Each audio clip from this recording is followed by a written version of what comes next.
it okay now? Yeah, Is it better now? Yes. absolutely. Great. Okay, so good afternoon, everyone, and extending a very warm welcome to everybody.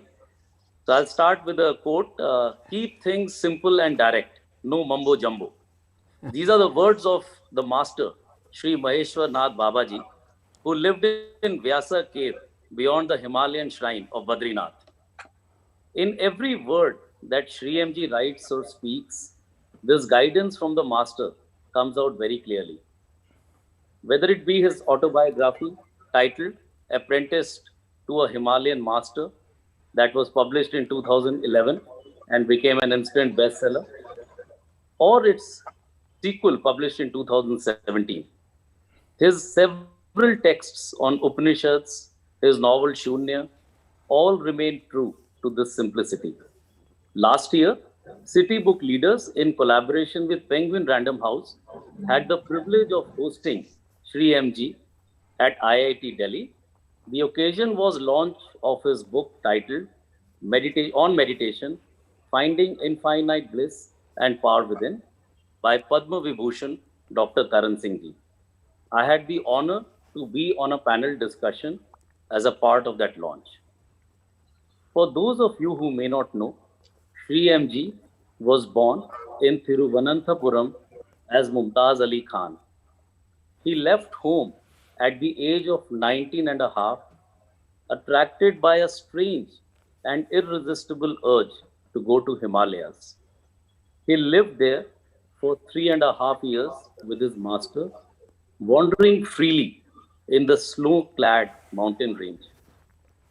What he learned from his master transformed his consciousness totally. 20 years back, Sri MG established the Satsang Foundation as a meeting point for spiritual seekers of all persuasions. Sri MG's teachings seek to transcend the outer shell of all religions by exploring their core and nurturing the innate goodness in every human being. Among the many awards and honors that Sri MG has received for his contribution to society, he was conferred with Padma Bhushan, the third highest civilian award in India, in January 2020 for his distinguished service to spirituality. Today, we are here to discuss his latest book, The Homecoming and Other Stories, published by Penguin Random House. To do this, we have with us Ms. Roopa Pai, who's the author of many books, including ones on Gita, Vedas, and Upanishads. She is known for making difficult philosophy into bite sized bits of light hearted wisdom. The best part is that kids and adults can read her books together. I have myself enrolled for her 2 weekend program workshop starting on November 21 on ancient Indian wisdom, and that is after receiving a very strong recommendation from friends who had attended her earlier workshops. Rupa is a computer engineer from Bangalore and has lived and traveled around the world. She admits, though, that she had never imagined becoming an authority on scriptures. You know what? They say that when you walk with the gods, mystical events lead you to where you're destined to go. And meditation last year at Bangalore at Crossroad, just a day before the launch at IIT Delhi. I warm welcome Shri and Rupa Pai ji, and over to both of you. Thank you. Thank you, sir. Thank you. Thank you, Rajiv. I'm nowhere near being any authority on anything, least of all the scriptures. This is just my little toes getting wet in the water of this giant ocean. But whatever I have understood, it excited me so much that I felt like sharing it, which is why I have. Namaste, Shri MG. Such a pleasure and privilege to be in conversation with you again. Like I said last time, I had never imagined that I would be asked to be in conversation with somebody like you ever in my life. And now I've already got my second chance. But I have to say that if two books can be different from each other, they can be none as different from On Meditation, about which I engaged in conversation with him last year, and this one, The Homecoming and Other Stories. Of course, Sri M has never been what the young people call mainstream. No, no, he's not mainstream at all. He's too cool for that. Look at him with his jacket sitting there, and It's you know, raining. it's raining. Yeah, and he's done everything that is like, he's been born and raised a Muslim, but has become a teacher of the Vedanta. He has traveled with the Himalayan masters for so many years, but has then come back and lived the life of a householder, brought up two amazing children, one of whom is a very accomplished debutant author, actually. His book was nominated for the very, very prestigious JCB Prize last year. Last year or this year? Last year, I think. Yeah. So it made it to the JCB Prize shortlist. So very accomplished children, and he's a social reformer. He runs schools. He's an educationist. He's done this Padayatra from Kanyakumari to Kashmir to knit India together to awaken the innate spirituality that he believes exists in all Indians. So he has done a vast number of different things, but it was still, Shriyam, this book is still surprising to me. So I do want to talk about that. Just in the same way, he wrote a lot of non-fiction to begin with, starting 2002. I was surprised to see that your first book came out in 2002, and then there was a long hiatus. What happened? Why was there no books till 2010? First, let me tell you that even though you claim that you are not a expert on the scriptures and so on, your last book, which you have written for children, the Upanishads and the Gita, it's really very good. I have a copy. You gave it to me, I think. I have a copy, and I have read it, and it's to make matters very simple and nice. In fact, I must tell you that my teacher, Maheshwarnath Babaji, one of the things he kind of made me do was said, teach the Upanishads, because people think it's complicated. It's not. It's very simple. So, yeah, there are some portions like Brihadaranyaka, which is it's a Brihadaranyaka, big forest. But there are others also.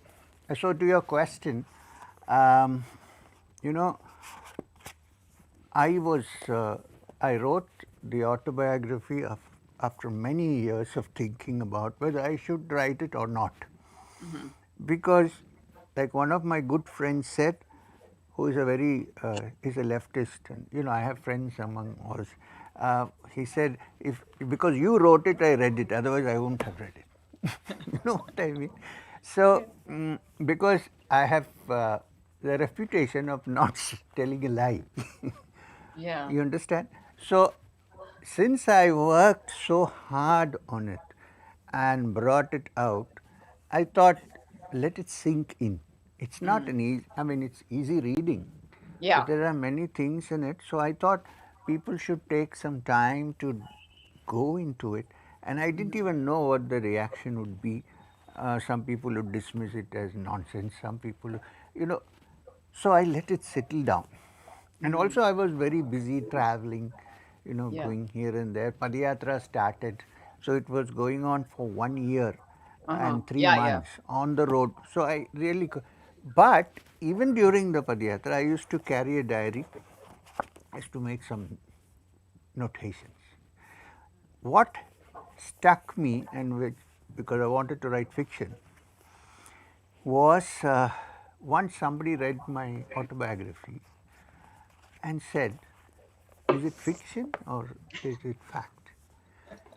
So I said, now it's time to give some real fiction, instead of people thinking the real is non-fiction is fiction.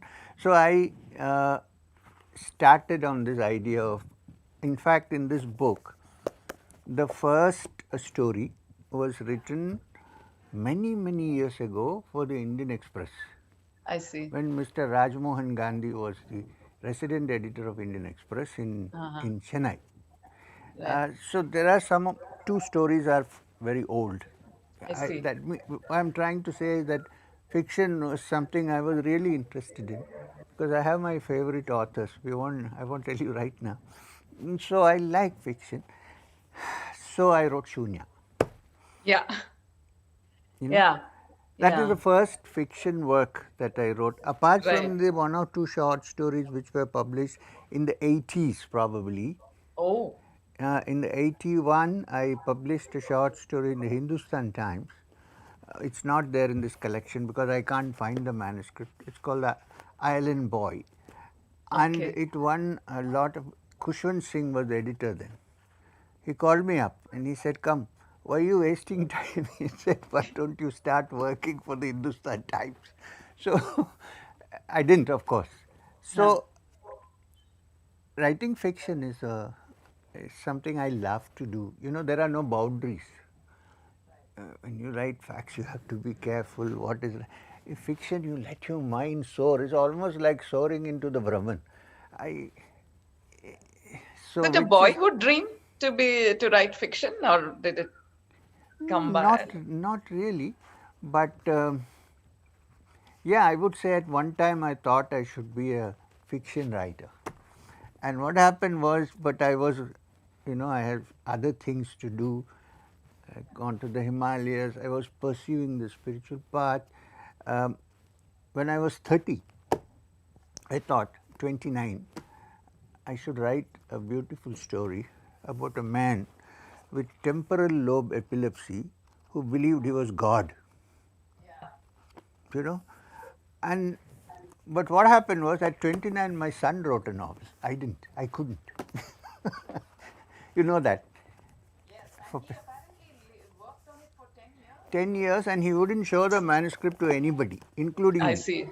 Oh, So that's the reason why then I went and wrote the first. Meanwhile, after 3 years, I started 2 years. I wrote all the things on the Upanishads. Yes, that was, yeah, almost yeah. 20 years So ago. it Yeah. went. All this I did, but I Yeah. didn't do any major fiction. But this was the first time I wrote Shunya, and Westland decided to take it. Uh, Yet. yeah, it's interesting. Yeah. How It's was it? How about has an it been Avaduta received? Ah, I see. Okay. who lives And in how have Kerala. people reacted to it? This is funny. When I wrote my autobiography, people asked, some people said, "Is this fiction or fact?" Though it may be useful. When I wrote Shunya, many people asked me, "Is this fact? Is it real? Are you in this picture?" Or do you Yeah. really know somebody like this? Yeah. Okay. You know, Anyway. Yeah, yeah, sure. Go sorry. on, go on, go on. I'm No, sorry. no, I Yeah, please said go. that there is this kind of spiritual person who they call avadutas. They have no rules and regulations. They have no boundaries. They may be naked. They may be looking like madmen. Uh, so this is the main character in Shunya, who, when he's asked, "Who are you?" he says, "I'm Shunya." "So where are you from?" He said, "Does Shunya have any place?" So this was the character, and he is living in a toddy shop in the backyard of a toddy shop, and so many things happen to him. This is the story. Ah, I see. I know. I And got the gist of that from what I read a few summaries and stuff, but the I haven't next read. major fiction is this. Yes, yes. So even in this one, even in this book, Kerala forms the backdrop for many Stories. stories One or like two, Shunya. maybe. Yeah, I'm one very or two. And then familiar with. Tamil Nadu, Bangalore is in it. So I was very happy to see Bangalore also featured in it. No, no, because I'm very familiar with the So, state. yeah, And I think, especially when you write for the first time, we should write with absolutely. a background that you're familiar with. You Yes, cannot write yes. some, like there is a story here based in Washington, D.C. I know. It's So called The that is Hell the Hole. breadth of it, the breadth of the settings. There's something happening to Mr. Smith somewhere, Mr. Hamilton somewhere, Lisa and Lisa the cat. I mean, so it's. I'm sure it looks like you've had a lot of fun I putting had these a lot of stories fun. together. Yeah, You're right. yeah, yeah. Did you ever want to be Native American or want to dress up like that? Because it's such a that particular story. What was it called? Mm, a, uh, sorry, a it was, Comanche episode. huh? A Comanche episode. Comanche, exactly. How could I forget? A Comanche episode. In that, I could feel your a little boy speaking, as you described the tepes, the buffalo skin tepes, and the headdress, and the No, Comanche. it's based in Texas. Texas, and the river I described is there. It used to be an archaeological site, and that is exactly where our center called the Blossom Foundation is based right now. It's full of oak trees, it's a big place. And the house that I have described where this man lives, the archaeologist, it's the house where I go and live. It's built for me. Oh, how interesting! How interesting! So That's very nice. what I'm trying to say is I would not write anything I'm not familiar with, because Right, then it will right. somebody can see through it. Yeah, absolutely, absolutely. Yeah. But so when the first, I didn't know what to expect when I got this book. I hadn't read any reviews or anything. And I started reading. Obviously, I'm the kind of reader, even in a book of short stories, I start with the story one and I go to the last story and I stop. Nice. I don't dip in between. Nice, So, Death of a Builder, promising and short. So I said, okay. So, short story. it's a very short story. And in my mind, of course, the builder was one of these real estate chaps, prestige type of people. And I began to read, and I began to get a little confounded as I read what's going on, and because they were written by you, I assumed that they would have some philosophical underpinning, something. So when it started building a private hideaway, it says his private hideout with one pointed attention, for on it depended his glorious future. I'm thinking, oh, he's talking about the self and how he's withdrawing from the world, this builder, and and then there was some material exuding from his body, and I'm like, what? What's happening? Anyway, I won't give away spoilers, but I loved the way you ended that particular story. You love the way I ended, right? The idea was the feeling, the understanding that a humankind can do anything to enjoy anything. We don't care, huh? And particularly relevant now with the climate crisis, the younger generation is going through such trauma. Yeah. They believe they won't have a future because the climate crisis Correct. will end Correct. maturely.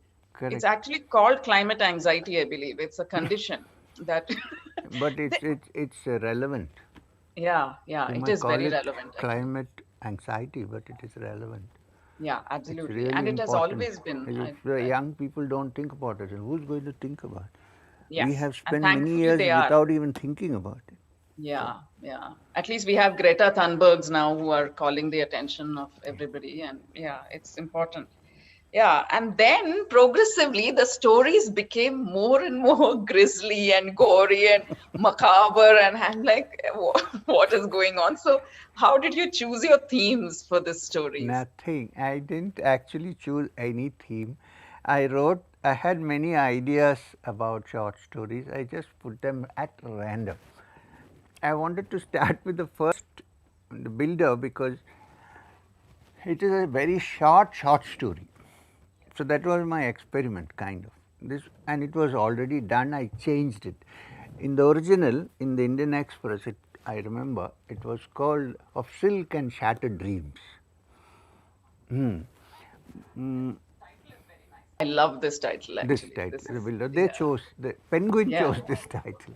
I see. Okay. Actually, It's a very nice hook to draw the reader in because it's short, so you feel okay, not much commitment. I can read. Yeah. Yeah. There's a streak of lot of murders. You're very bloodthirsty. I didn't realize as a fiction writer. You know why there are many murders? Because it's a fact of life. This is the great thing about the Hindu heritage, that we have a goddess whom we worship, at least some, who puts her tongue out and is dripping blood, is holding a knife in her hand, and has a garland of human heads. Reality. Can't escape from reality. So these murders is part of what's going on in this life. Plus, the murder mysteries have a special attraction for people, right? Yes. Yes, So, absolutely. I am a huge fan of crime fiction. So so I, now you know, I'm I thinking the next book should be a collection of only crime fiction. I'm sure, wondering. why not? We don't have enough of that in India, actually. Yeah. Yeah, But I homegrown need to crime study a fiction, lot not so about much. forensic science and all before Yeah. it And looks police authentic. procedurals. How do police operate? That Ah. also, if you're going to bring in the And I police or a hope you detective. know that in India, homicide cannot be investigated by a private detective. Oh, no, I didn't know. Oh, so that's why that genre doesn't exist, I think, in If the literature. police decides to use somebody, they can, Uh-huh. but it has to go through the police. Ah, A private okay. detective cannot investigate Hmm. crime in Okay. India. Wow, I didn't know that actually. Yeah. Otherwise, I would have And written long ago. Many private detectives should have come. yeah. And here you have Sergeant Lisa in this book, the cat. You're giving away, no, not really. You're not giving away anything. Oh, You okay. reveal that it's a cat. No, no, you reveal that it's a cat in the first page itself. So it's I not hope really a so. giveaway. In my And how, excitement. Ah. yeah, and you've raised a mirror to your own people, like the Guru's last day. That I'm is not a quite guru, for your information. okay. So you say, Yeah, okay, I mean, not in that sense of the term. I don't yeah, work people into hysteria. I, no. But, and what I've written this story could happen.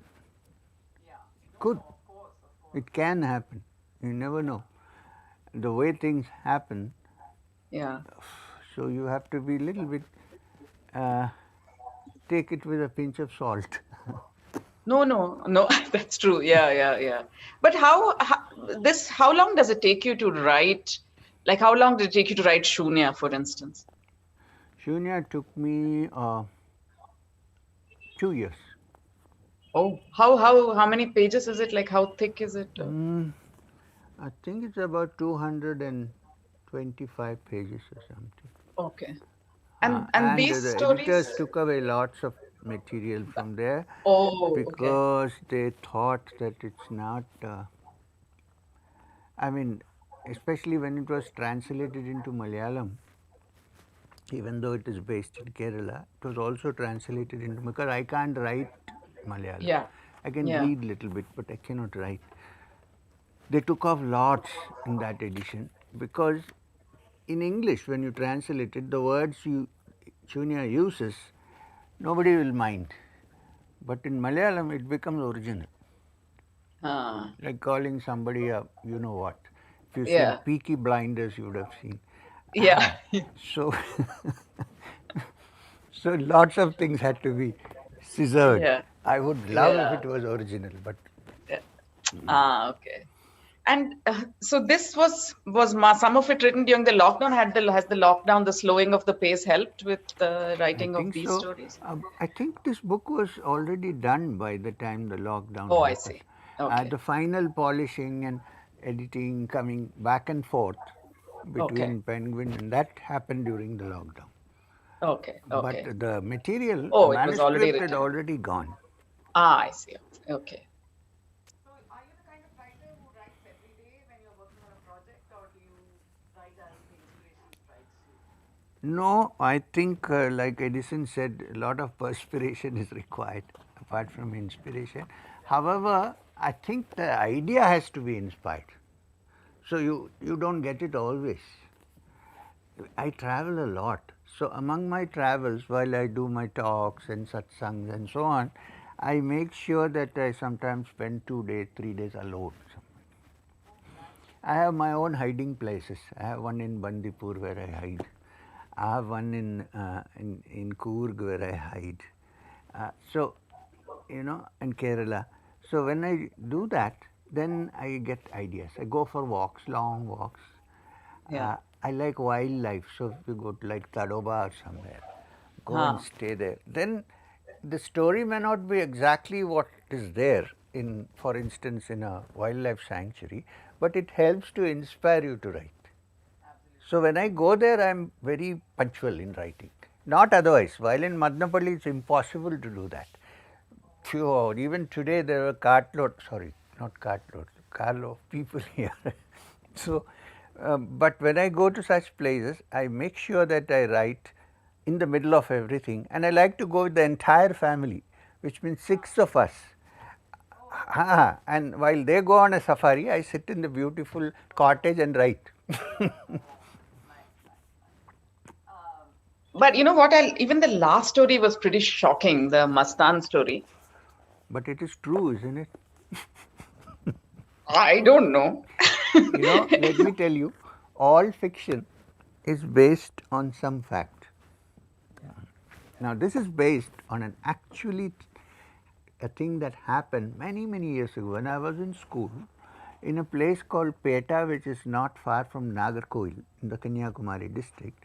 There was such a case. But this is not the same thing because they found a little finger in the mutton, this much end of it with a nail.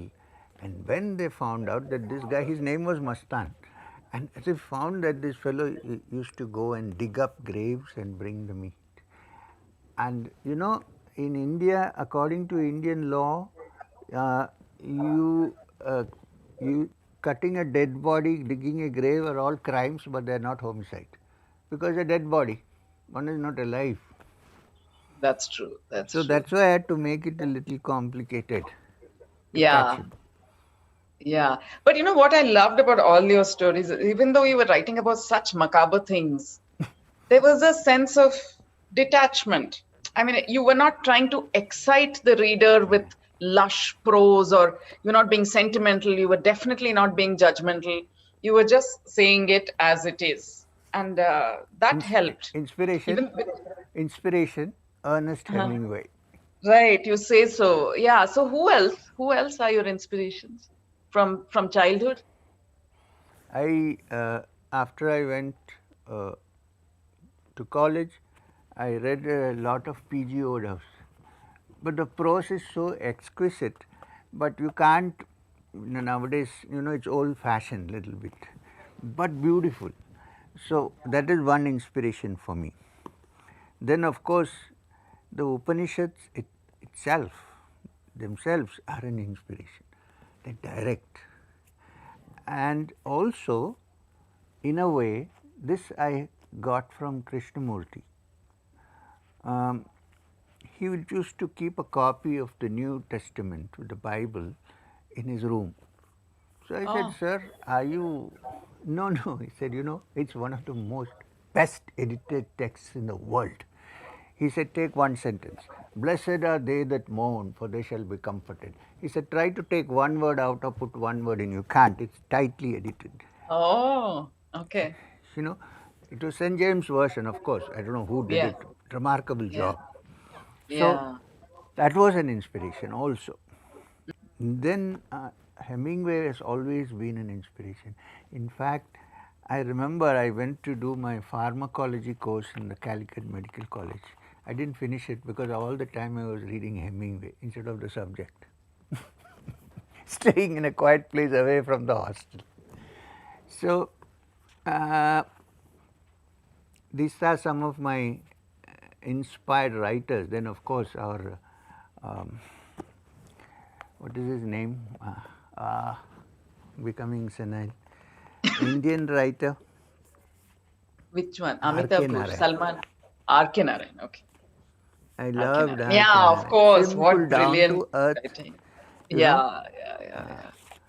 Just And straightforward. among the Malayalam writers, Huh. even though I can read Malayalam very slowly, because of that I have read in translations also, is a great writer called Tagari Sivashankara Pillai. Uh, so I was inspired. In fact, there's one book called Ningal Enna Communist Aki. You made me a communist.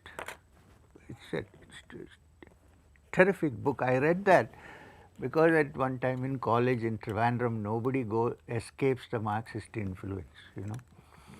So at one time I was working for the SFI in Students Federation and so on. So this was, why do people become communists? But also, you come from a state which has a long line of literary tradition. Of So I course, think of course. yeah. So perhaps some of that also has Must have rubbed rubbed off. off. And my contacts with the royal family helped me to understand the other Sundari Ammukutti story. You know, actually there is a legend. And I've changed the names. That there was someone like that, but it's not. The plot is quite. This is complicated. Very Yeah. simple. This lady used to stand outside the temple and look at the Maharaja when he goes, and in her mind she believed that she had married him. She died. She fell down on the street and died. This was what inspired me to write this story, but I changed it, of course. I changed the names. Yeah. Yeah. And I mean, some of it sounds like fable, some of it sounds like fantasy, some of it is so real as to make you uncomfortable. Are you comfortable writing fantasy? I mean, maybe you don't consider it fantasy actually at all, because these Can you things give have me actually some happened to example you. of this fantasy?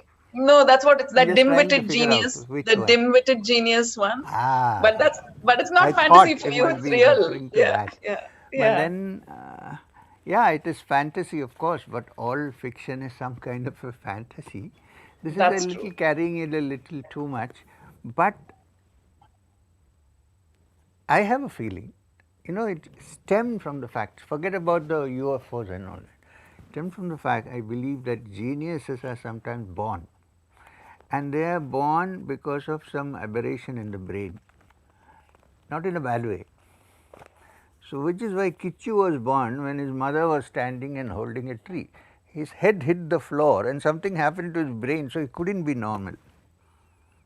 Well, same happened to Buddha, but I don't want to compare. But Is it? of course, his mother was holding a tree and he standing and he fell down.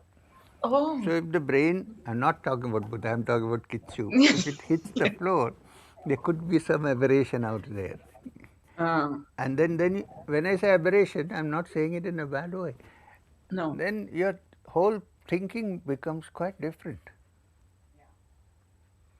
And for your information, I was born comfortably in a hospital.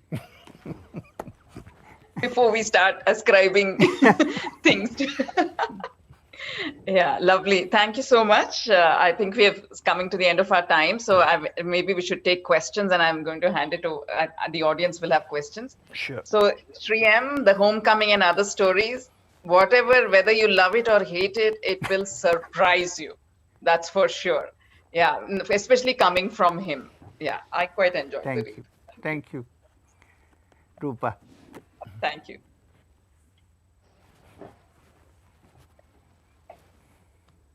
I would now request Rajiv Gupta ji to take questions, please. So, okay, am I audible?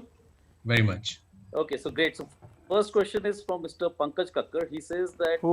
Pankaj Kakkar? Yes, so he says there are layers of themes and messages hidden behind what comes to the surface, and he particularly wants you to throw light on two stories. One is the serpent goddess and the guru's last day. He says, what are the hidden lessons in these two stories particularly? Honestly, sir, the second story you referred to, the first story you referred to, which is that serpent goddess. Now, there is nothing, there is no hidden message in the serpent goddess at all. It's a pure fantasy. And I wrote it because I know of some zamindars who live in Tamil Nadu. I just changed the names. I know how they live. I wanted to show in those days how they used to live, totally authoritarian existence. And then they were also quite modern because they had all the money and they sent their children to big institutions like Christian College and so on. Plus the fact that the snake, the Nagin, has always been a subject of stories in India. So basically, I put two and two together and I wanted to give it a kind of a horror tilt. So the girl comes at night and then she becomes a snake while lying down, and she, please, Mr. Pankaj Kakkar should not misunderstand that it's anything to do with the Kundalini, because there is a snake there. Nothing of that sort. There is no such hidden message. It's a purely horror story with a little supernatural added onto it. as far as the Guru's last day is concerned, I don't know whether I should say this, but today we have all kinds of people who are gurus, including me, even though I don't claim to be one. And sometimes the first part of it shows the hysteria which accompanies this whole thing. People shaking their heads, and I have seen people croaking like frogs and jumping on all fours as soon as the guru appears. Weak-minded guys, of course, but it happens. So there is a kind of mass hysteria going on. Not only mass hysteria, it's also a mass. Some Vistara is keeping on. Sorry, doesn't matter. Take away the phone. So that is part of the story about how one need not get influenced by the tamasha. And if you are not influenced by tamasha, then you begin to explore. I am not saying you should not have a guru, but you should explore and find out for yourself whether it's okay. And I have heard stories that this has happened in some places where large tracts of properties and all that were written over to the ashram and so on. I just mixed it all up and wrote a story. Since I myself belong to this species of birds, I kind of know the exact situation. If I allow it, it will happen here, believe me. So this is also a message that even if you are a teacher, you should be careful and not fall into it. It's more a message to a guru that please don't fall into this muck.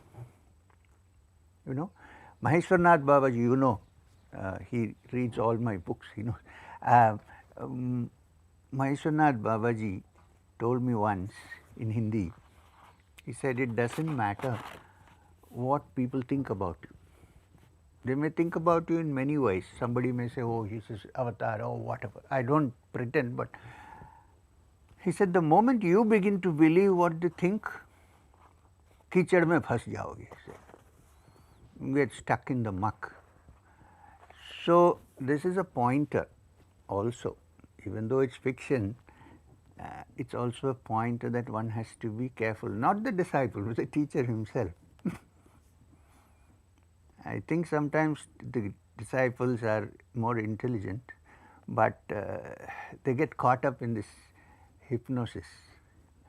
And before we finish this part of the question, I want to say something which Swami Vivekananda said long ago. He said,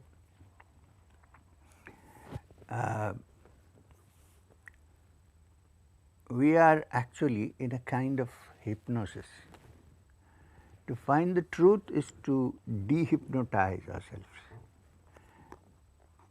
from the idea that has been drilled into our heads from childhood, who we are, what we are, how we are. If we can just say, now this is all imposed on me, I may not be this, the inquiry starts. So such stories, I think, contribute to that people sit up and think, could this be possible? That's all I wanted. Thank you, sir. And the next question is from Anand. He says, Guruji, Shankara says the whole world is fiction. Probably what he means is mithya. So how do you extract the essential fact from fiction? See, this is a big question. Shankara does not say that the entire world is fiction. Let's make this clear. Adi Shankara, in his commentaries on the Upanishads, because he belongs to he was one of the earliest promulgators of this philosophy of Advaita Vedanta. Advaita. Now the basic premise of Advaita Vedanta is Brahma Satyam Jagat Mithya. Right. So which means that there is only one reality, the Brahman, and the Jagat therefore is Mithya. Now, unless and until one actually experiences, I can't even say experiences, one realizes this fact, the Jagat is not mithya. As long as you live in this world and you have not disassociated it inside from your consciousness, it is still very real. That's why sometimes I like Madhva, who says, well, if you don't fall into this now, the world is real. So, what Shankara meant was that it is relatively real, it is not absolute. This is the meaning. Okay. Now, regarding fact and fiction, all fiction has some factual core, just as the Mithya world has Brahman as the core. Otherwise, why would this come out from? Where would it come out from? In fact, that is one of the major contentions of people who oppose the Advaita system, because they say that if the world has come out and it is mithya, it cannot come out from an absolute reality as Brahman. So, then they say Maya. So, where is the second entity? If the second entity called Maya comes, where is Advaita? I am not saying I agree or disagree, I am saying there is this argument going on. Ramanujacharya raised the argument first, Vishishta Advaita.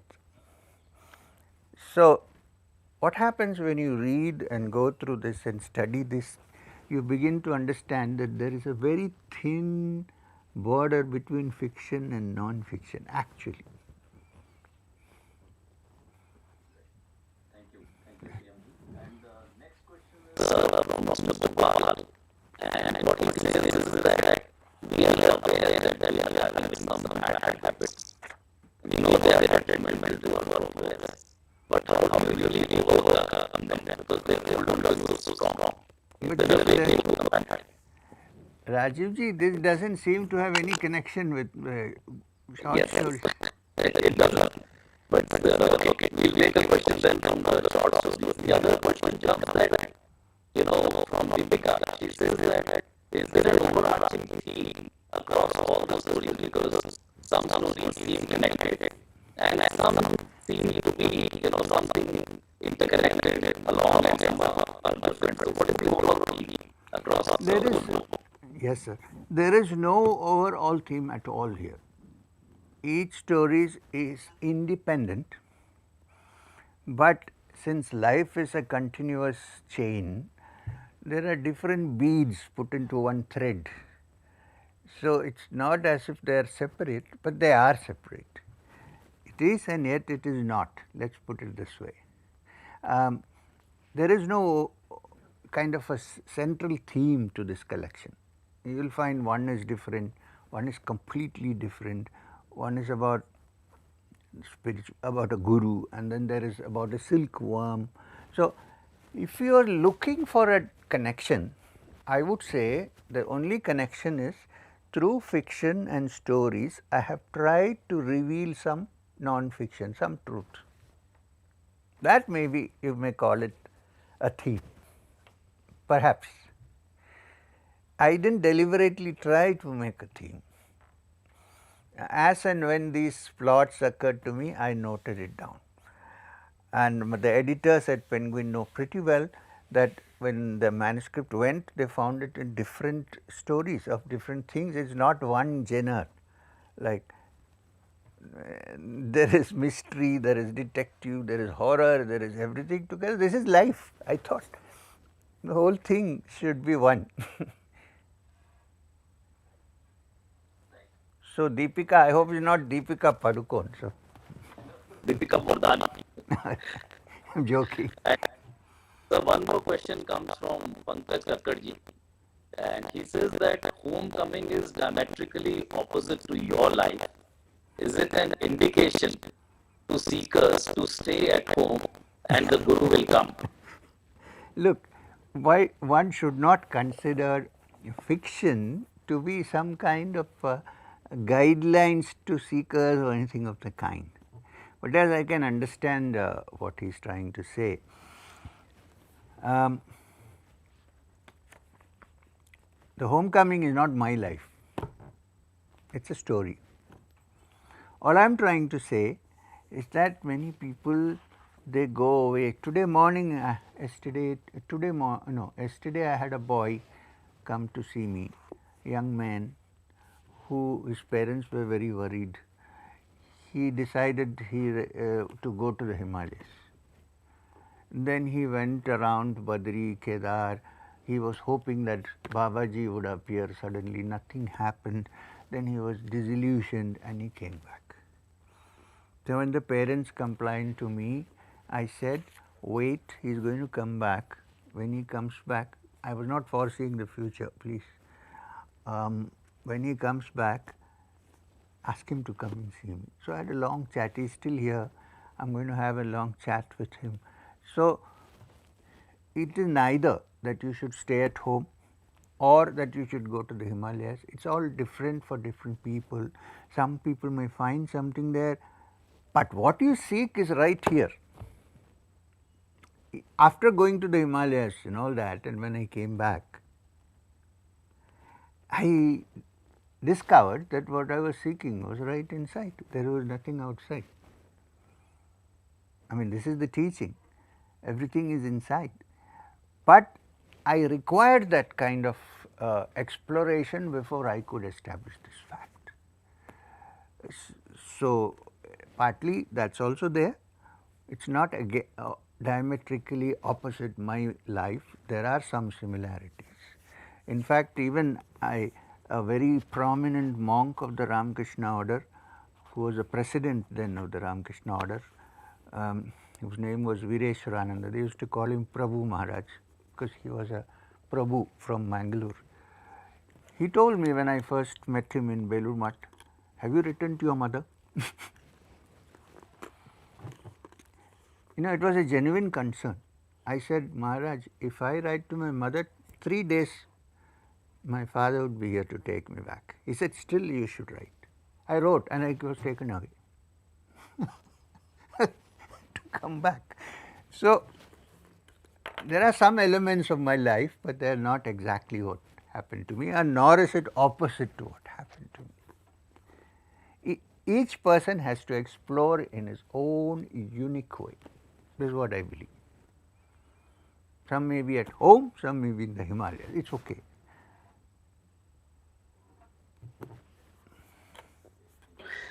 Next question is from Deepak Chaudhary. He says, are there any stories of hope for anyone who has very little hope left? Are there any stories of hope in the book, which for the people who have no hope left in life in general? Well, when I wrote fiction, I was not thinking of this at all, of whether people have hope. I was just trying to place some ideas in a way which is easier than placing them as facts. Fiction. We are very influenced by the stories we read. Now, I don't want to say about this, but it's controversial. What is the story of the Ramayana? Tell me. If you want to put it as fact, it is very simple. Dasharatha's son Rama married Sita. Ravana took away Sita too. And Rama went with the Makkis, Vanaras, and got back Sita and came back to finished. It's over. But when Valmiki wrote it, how did it become so appealing and so nice? I'm not saying it's fiction. Look, you have to decorate. You need to make even fact understandable and hit the person in the right place.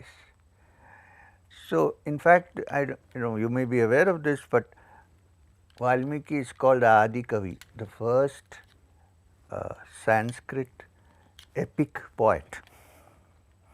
And if you don't know, you may know, the Ramayana starts with a very beautiful theme. This is not part of the story of Sita being taken and so on, but see how interesting it becomes. In Sanskrit drama, there is something called Vipralamba Rasa. which means separation and yearning for coming together again. Valmiki is in his ashram and he goes to do his uh, washing and so on in the river. Somewhere in the forest on top of the tree, there sits a bird. They call it a crowncha bird. I don't know exactly what a crowncha bird is. And an unknown, and two birds making love to each other. Two crowncha birds, male and female, on the top of the tree making love to each other. And an unknown hunter fires an arrow, shoots an arrow. One of them falls down. He's dying and he's lamenting, who is this man who has shot this arrow? When I was sitting with my beloved, why did he separate us? This inspired Valmiki to write the Ramayana. He was not even thinking of Rama at that time. So inspiration can be one thing and the actual can be something else. So then he put that entire inspiration into this beautiful story of Ramayana. So today we still remember Ramayana. And of course, later on, Ramcharitmanas was written by Tulsidas, which is a later text, but the original is Valmiki. So what I am trying to say is fiction is often embroidered fact.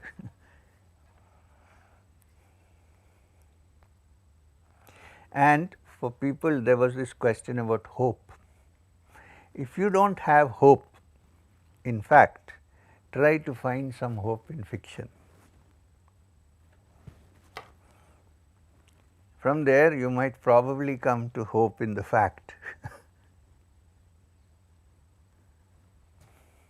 think the assassin and the thief, and they are hopeful stories. They are? You Hopeful. think so? Yeah. So the thief is almost like Valmiki's own story, no? In that sense, like he. Yeah. And reformed. throughout the Ramayana, you see this separation. What they call the Viprarambha rasa in Sanskrit drama. Do you see this separation? Rama, Sita separated. Bali is separated from his wife. You look carefully, you'll see many separations. Even the Rakshasas. And that's something very interesting. In the Indian system, there are no Satans and only pure God. There is a mix up. Sometimes Rakshasas are great bhaktas, like Ravan. Ravana. Took out his intestine and sang the veena for Shiva. What devotion! In fact, in Valmiki Ramayana, after Ravana is killed, Rama says, see, here lies a great emperor. He was a great man. He was a great devotee of Shiva. The only problem was his ego. So we have to look at all this carefully.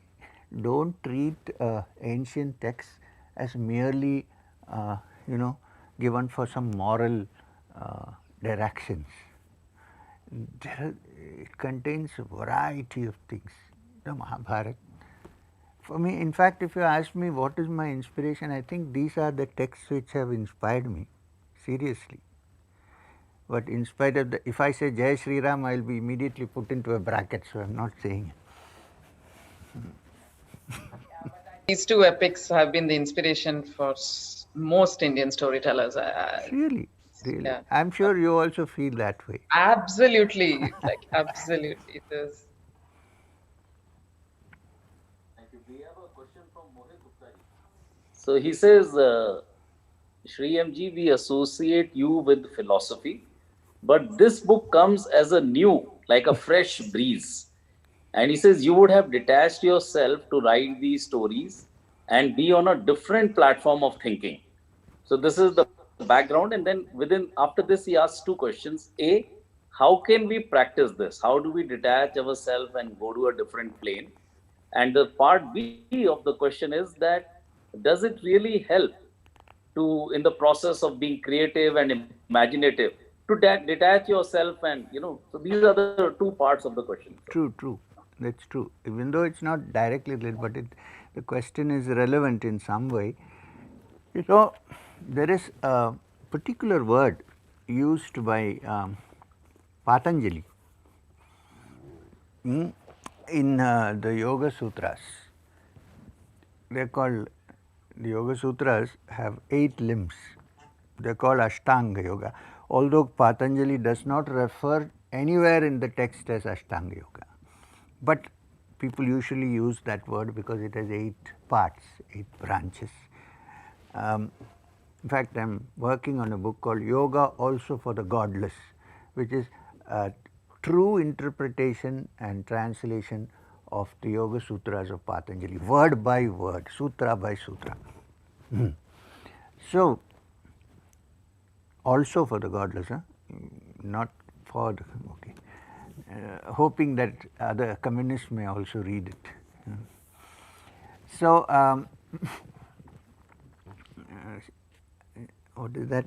I forgot. What did I say?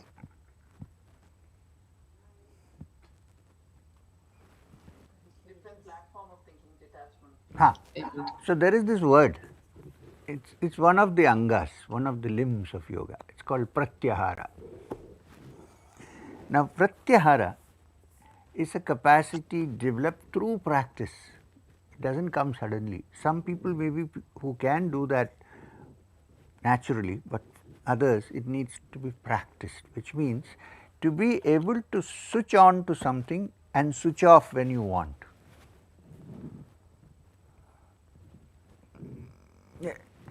It has been variously translated as sense withdrawal. It's a wrong translation. Pratyahara means you are able to choose what you want to fix your attention on, and also the capacity to switch it off at will. Pratyahara. This is very important to live in this world. It's also important to write things which are not normally part of your subject. When you're doing that, you're fully there. Switch on. Then you switch off and you go back to your original source. So I would say this practice of pratyahara, if you develop it, then it's possible to switch on and switch off at will. And I think I do that when I write fiction. I move out and in. So I think we are done. Yes. Thank you so much, Thank you sir. very much. It was a very, very interesting discussion, and I'm glad that you have read the book. With my thanks to Shri M. Thank you very much, sir, for always Thank you, joining us. Mohit. It was 2019, 2020. We look forward to 2021 with a new book Thank you. and definitely a new kind of a discussion. And always heartfelt thanks to Roopa, Sure. to Rajiv Gupta, and to Thank the you. entire team of Satsang Foundation for helping this, as well as the Penguin. I Thank now look forward to read the book. Book has arrived. I shall read it now. Thank you. Thank you very much. Thank Namaskar. you. Thank you. Thank you, Mohit. Thank you, Shriyam. Thank you. Thank you, Rupa. Thank you, Rajiv ji. Thank you, sir.